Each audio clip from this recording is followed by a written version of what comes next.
So, transitioning now into hack number 9 is embracing collaboration. You mentioned that we need each other, and we do. The way we grow and the way that we find opportunity is through collaboration. I mean, look at us right now. You and me are collaborating.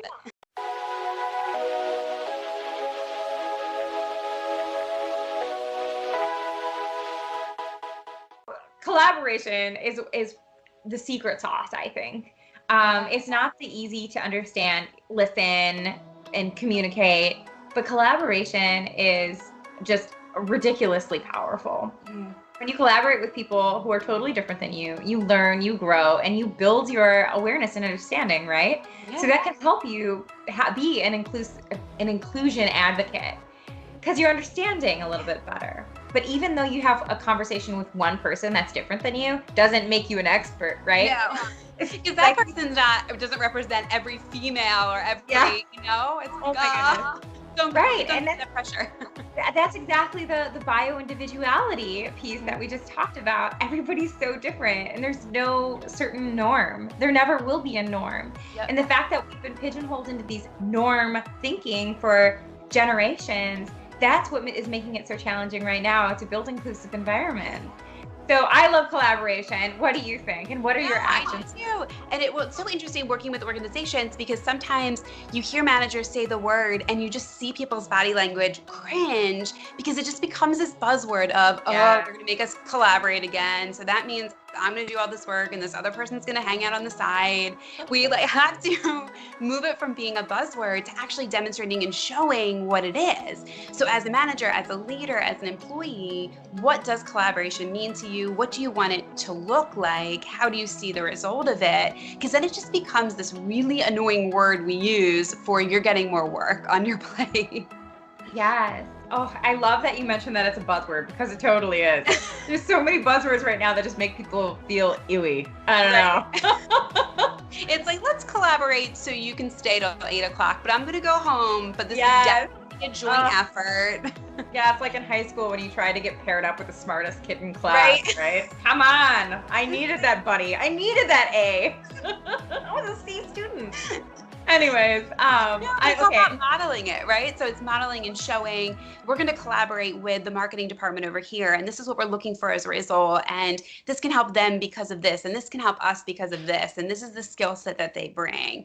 So showing it and talking about it shifts it away from the buzzword and more of practical things that we can do to help each other grow. Ooh, absolutely. I love that. Being very result or solution focused is ultimately how to keep people focused and keep them pride.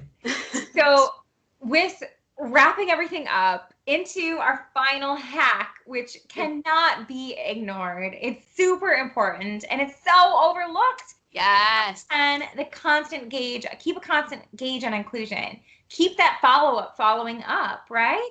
It's just like in sales. You can't just call somebody up, pitch them, and forget about them. Right? No. They're going to forget about you, right? Yeah.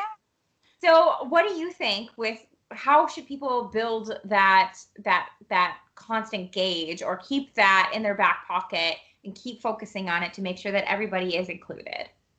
And I think some of the stuff that we were talking about too before in terms of surveys and those types of things, engagement surveys, but you have to follow up. It can't just be, or you bring in speakers or coaches, but it can't just be boxes that you're checking of, diversity and inclusion is really important to us in January, but now it's like November, so we can move on to something else. And like, it's something that you have to keep a gauge on. Does it look like somebody's feeling it, looking that they're excluded? Did they share information last month and now they seem to be a little bit off?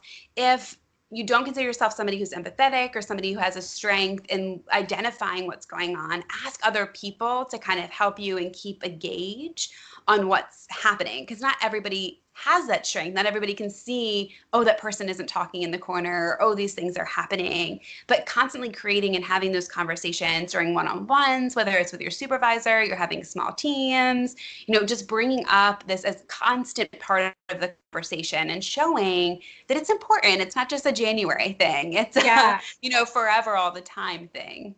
I love it. Yeah, and you mentioned it. As soon as you said every January, we're going to focus on it. I think 99% of corporations in America are doing the same thing. Or those engagement surveys I've worked with so many organizations, or I've been part of so many organizations. We'll get an engagement survey and you spend so much time because you're like, I really want to give my feedback. I really want to share. And then it just like disappears. And you're like, were the results so bad you didn't want to talk about or do anything with it? Did you forget you sent it out? Like, what's the story with the survey? Gosh, I love it. I know. And then you get the survey so often, then you lose the pizzazz, right? Yeah.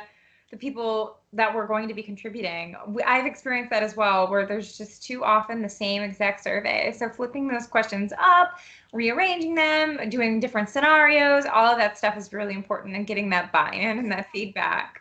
And focus also, groups, one-on-one. Rewards, right? Yes. People love like free lunches if they reach a certain quota and stuff.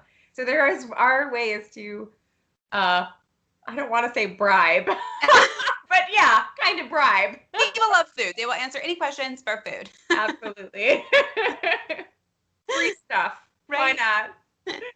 Oh my goodness. Well, this has been an amazing conversation. I hope that everybody who's tuned into these discussions has taken away enough information to feel the importance of building an inclusive environment and figuring out what to do next, right? So what they can do next is use the action steps that we've discussed, right? Or hire somebody like you to come in and help work with those workshops,